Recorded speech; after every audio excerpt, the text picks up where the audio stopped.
আসসালামু আলাইকুম। আমি মাহাদি এসিআই সিডে বরগুনাতে কর্মরত আছি।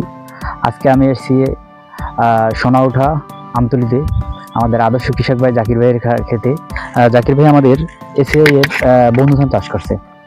আমরা আজকে তার ক্ষেত দেখতে খুব মাশাআল্লাহ খুব সুন্দর ফলন ভালো হয়েছে। দেখতে পারতেছেন প্রতিটা ছড়ায় ছড়ায় ধান, আর সব গাছে কি সুন্দর গ্রোথ দিছে। গাছগুলোই দেখতে পারতেছেন কোনো রোগ বালাই নেই।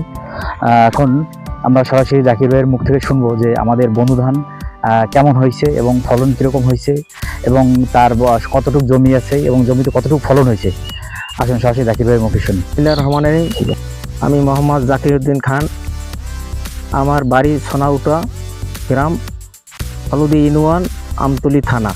আমি একজন কৃষক এবং আমি এসিআই বন্ধু এইবার চাষ করেছি এবং আমি ধানের ফলন 330 আমি অনুমান আশা করি আল্লাহর নামে ধান পাবো।